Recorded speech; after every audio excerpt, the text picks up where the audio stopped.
यहाँ क्वेश्चन कहा गया है P and Q are centres of circle.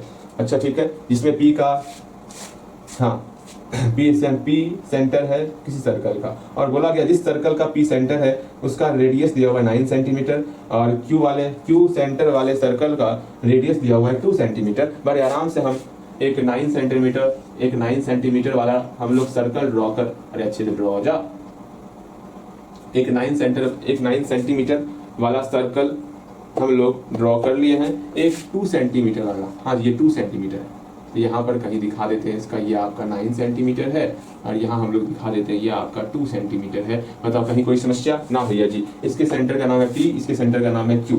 एक और बोला गया है PQ इक्वल टू 17 सेंटीमीटर, मतलब इसको मिला देना, इसका गठबंधन करा दे, तो ये आपका यहाँ से लेकर यहाँ तक का लेंथ 17 सेंटीमीटर हो रहा है। अच्छा जी, R is the centre of the circle of radius x। R जो है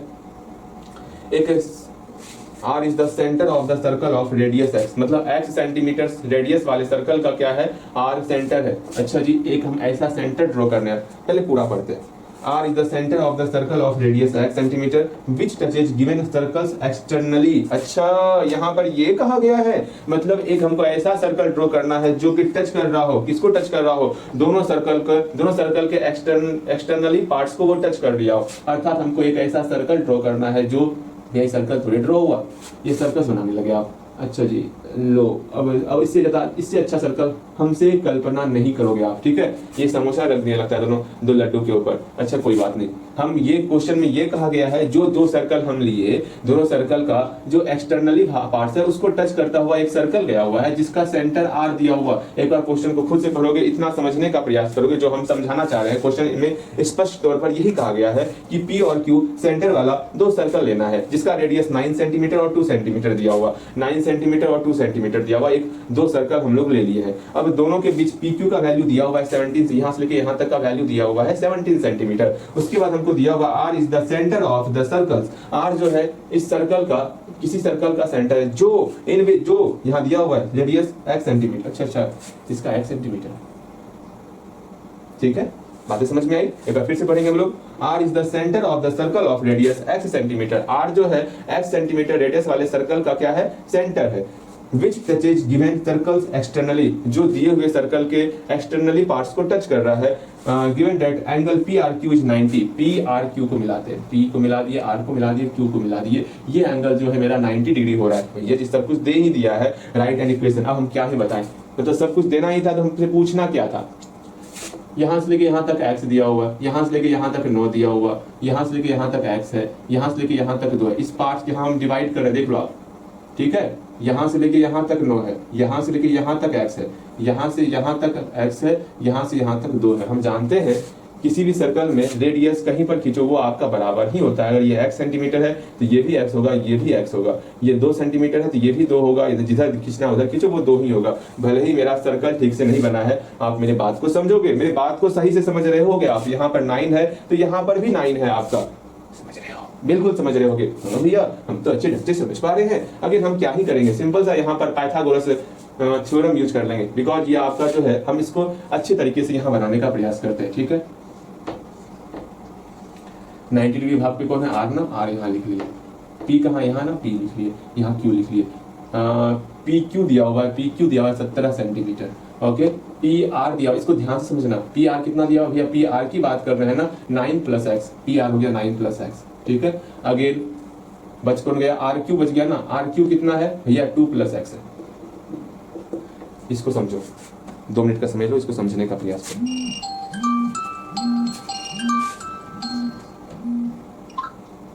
अभी जग चुके हैं हम, अलार्म नहीं बजना है, ठीक है। हाँ, यहाँ ध्यान दो, जल्दी से इसको देखो, क्वेश्चन को देखो, इसको देखो, क्वेश्चन को देखो, और चित्र को भी देखो, दोनों देखो और खुद समझने का प्रयास करो। क्या ये सही है, क्या ये सही है, अपने आप को संतुष्टि दो जल्दी से। मैं ज़्यादा देर रुकूंगा नहीं, ठीक है। बातें समझ में आ गई, मेरे ख्याल से आप समझ गए होगे क्वेश्चन को, और इसको मिलान कर लिए होगे, और इसमें ये ट्रायंगल और इस ट्रायंगल को मिलान किए होगे। खुद में ये विश्वास दिलाओगे, हाँ ये बिल्कुल सही है। अब हम लोग चलते हैं आगे। From Pythagoras theorem in right angle, क्या है, PRQ। हम जानते हैं किसी भी समकोण त्रिभुज में जो आपका सबसे लंबी भुजा दिख रही है PQ, पी क्यू का स्क्वायर करेंगे वो अदर टू साइड के स्क्वायर के सम के बराबर होगा, अर्थात पी आर का स्क्वायर ये आप पढ़े होगे प्लस आर क्यू का स्क्वायर ये आप पढ़े होगे, अगर नहीं पढ़े हो तो इसको अच्छे से देख लो। जो सबसे लॉन्गेस्ट साइड होगा इस समकोण त्रिभुज का, राइट एंगल ट्रायंगल का, कौन सा है? पी क्यू है। पी क्यू का स्क्वायर करेंगे वो बराबर होगा पी आर का स्क्वायर प्लस आर क्यू के स्क्वायर के बराबर होगा। सिंपल से हम लोग सबका वैल्यू पुट करेंगे। पी क्यू का वैल्यू कितना है 17, तो 17 का होल स्क्वायर, सेंटीमीटर सब अभी छोड़ देना है। पी आर का वैल्यू कितना है 9 प्लस एक्स है, तो 9 प्लस एक्स का whole square plus R Q का वैल्यू कितना है 2 प्लस एक्स का होल स्क्वायर। आराम से इसको सॉल्व करेंगे, कहीं कोई समस्या होगा तो पूछना है। 17 का स्क्वायर 289 हो गया इक्वल टू यहाँ पर 981 प्लस एक्स स्क्वायर फिर प्लस 2ab दोनों में 18x। देखो इसको हम सॉल्व करें स्पीडली, इसलिए इसको पहले आप ट्राई करोगे सॉल्व करके, अगर नहीं बनेगा तब आपको यहाँ मेरा सॉल्यूशन देखना है। जल्दी से इसको आप पहले खुद से ट्राई करोगे, क्योंकि इतना सॉल्यूशन हम आपको सिखा दिए हैं कि आप ट्राई कर सकते हो। इसके आगे खुद ट्राई करोगे, ट्राई होने के बाद फिर आपको यहाँ पर संपूर्ण समर्पण देना है। देखो यहाँ पर 2 का स्क्वायर 4 प्लस एक्स स्क्वायर, हम थोड़ा शॉर्ट करने का प्रयास करेंगे, ठीक है। देखो यहाँ पर 2 जब 4x हो गया। अगेन हम लोग सबको एक तरफ लेते आते हैं। कोई कट रहा है कि ये एक्स स्क्वायर ये एक्स स्क्वायर चल जाएगा, नानी के यहाँ चले गया भैया, हाँ चले गया नानी के यहाँ। ये 18x और 14 ये 4x कितना हो गया आपका 22x हो गया। अगेन यहाँ पर 81 और 4 कितना हो गया 85 हो गया। और कुछ बचा? अरे कटा कैसे दिए हैं भैया?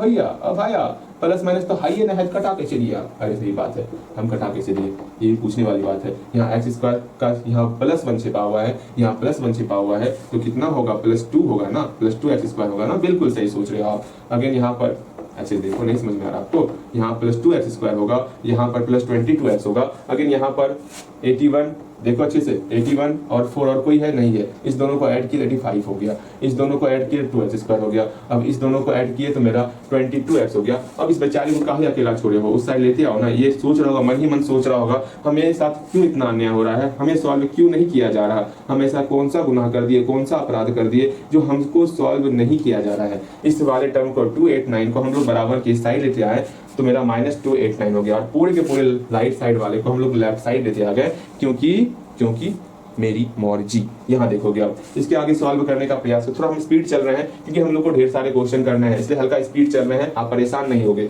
अगेन यहाँ देखोगे आप 2x स्क्वायर प्लस 22x, ठीक है। इस दोनों को सब्ट्रैक्ट करेंगे, कितना हो जाएगा मेरा 4 हो गया। अगेन यहाँ 0 हो गया, यहाँ 2 हो गया इक्वल टू 0। आप चाहो तो सबसे 2 कॉमन ले सकते हो, वरना ऐसे भी सॉल्व कर सकते हो। भैया हम तो 2 कॉमन ले, जैसे मेरा आसानी होगा हम वैसे बनाएंगे। आपकी इच्छा मेरी इच्छा कुछ ना, यहाँ पे जो आप सोचोगे वैसे बनाओगे। पहले ये का विचार करोगे आप, ये आपका फैक्टराइजेशन मेथड से बनेगा, बिना मेरे सॉल्यूशन का विचार करना होगा आपको। जल्दी से इस पर विचार करोगे, क्या ये आपका जो है बिना मतलब आपका ये जो है फैक्टराइजेशन मेथड का प्रयोग करके बनेगा? अगर बनेगा तो आपको बनाना है, ठीक है। इसका मेथड प्रयोग करके, फैक्टराइजेशन मेथड का प्रयोग करके इसको बनाने का प्रयास करना है। उम्मीद करते हैं आप जरूर बना पाओगे। फैक्टराइजेशन मेथड का प्रयोग करके कैसे बनाओगे वो देखोगे आप। 1 यहाँ पर -102 है, यहाँ 1 है, दोनों का मल्टीप्लाई करेंगे तो -102 ही हो जाएगा। ओके, और बीच में मेरा 11 है, बीच में मेरा 11 है, +11 है। कुछ ऐसा करो 11 को 2 पार्ट्स में तोड़ो, जोड़ने या घटाने के बाद 11 हो जाए और गुना करने पर 102 हो जाए। भैया जरूर हम दिमाग लगाया। तो 2 पंचे 10, 2 एकम 2, 3 7 17, 3 2 ये निकल गया। ऐसा क्या नंबर बना दे, 2 नंबर जिसको जोड़ने या घटाने पर 11 आ जाए। थोड़ा सोचेंगे हम भी, आप भी सोचोगे। 17 लिख दिए, 3 2 6 हो गया। अच्छा 17 6 को सब्ट्रैक्ट कर रहे हैं तो मेरा 11 हो रहा है, और दोनों को मल्टीप्लाई कर रहे हैं तो मेरा 102 हो रहा है। मल्टीप्लाई करो, 102 हो रहा है। लेकिन माइनस नहीं आ रहा, क्या आ रहा है माइनस, यहाँ प्लस गुना माइनस में माइनस भी आ रहा है, अर्थात सब कुछ सही है। वैसे मल्टीप्लाई चेक नहीं करते, आपका मल्टीप्लाई होगा ही होगा अगर फैक्टराइजेशन सही से हुआ है तो, ठीक है। यहाँ पर आपका 17 और -6 में इसको डिस्ट्रीब्यूट कर दिए। जब दोनों को सॉल्व करेंगे तो हम लोग का +11 होने वाला है। यह आपका फैक्टराइजेशन से सॉल्व हो जाएगा, आराम से सॉल्व करेंगे। यहाँ देखो कैसे सॉल्व करना है इसको। हमने कहा है इसके आगे खुद से सॉल्व करना, फिर आपको मिलाना है, सिर्फ और सिर्फ मिलाना है आपको। मेरी बातों को सुनना, वरना मैं सॉल्यूशन नहीं करने वाला, ठीक है। यहाँ देखो, अगर आपके अंदर ये आ गया भावना कि भैया सॉल्यूशन किए जा रहे हैं, हमको नहीं करना है, तो हम सोच रहे हैं सॉल्यूशन नहीं करेंगे, इस बात को समझो। इसका हम सॉल्यूशन नहीं करें, जल्दी बताओ, इसका सॉल्यूशन करें या ना करें? भैया जी ये दीजिए ना, क्या ही समस्या है। अच्छा कर देते हैं, देखो यहाँ एक्स स्क्वायर प्लस 17x और -6x -102, इसको आप खुद सॉल्व करोगे। इसको खुद सॉल्व करने पर आपको ये समझ में आएगा, क्या समझ में आएगा कि x का मान आपका निकल रहा है -17, ठीक। और एक और वैल्यू निकलेगा एक्स का, वो निकलेगा 6 निकलेगा। ठीक है, अब यहाँ पर आपको लिखना होगा जो माइनस निकला है ना, क्योंकि हम डिस्टेंस को माइनस में नहीं लेते हैं, तो यहाँ लिख दोगे रिजेक्टिंग, मतलब इसके नीचे, अरे नहीं समझ रहे हो आप, इसको सॉल्व यहाँ लिखते हैं, ऊपर पे लिखते हैं। ठीक है, हम सॉल्यूशन नहीं करने वाले, बिकॉज वरना आप जो है ना अपने अंदर ये आदत डालोगे, भैया का ही सॉल्यूशन आपको देख के लिखना होगा। आप यहाँ खुद से सॉल्व करोगे, खुद से सॉल्व करने के बाद आपका एक कंडीशन आएगा जहां पर आप दो टर्म को बराबर करने वाले, एक बराबर करोगे एक x + 17 = 0, एक बराबर करोगे x - 6 = 0। ये दोनों बराबर करने के बाद आपका जो रिजल्ट आने वाला वो निकलने वाला x = -17 और रिजल्ट निकलेगा x = 6 निकलेगा। आप इस दोनों को सॉल्व करोगे तो यहाँ पर लिखोगे -17, तो रिजल्ट इसका नहीं हो सकता है, तो करें क्या, सिंपल से यहाँ लिखोगे rejecting this value, rejecting this value. आज थोड़ा दिक्कत हो रहा है बिकॉज नहीं बताऊंगा। अगेन ये रिजेक्ट हो गया, हमको ये वैल्यू लेके चलना है। हेंस क्या निकालना था, हमको निकालना था x का मान निकालना था। हेंस अतः वैल्यू ऑफ x = 6 निकल गया। और क्या निकालना, बस और कुछ नहीं, x का मान निकालना था। एंड सॉल्व तो किया हम लोग। ठीक है, ये मेरा क्वेश्चन सॉल्व हो गया।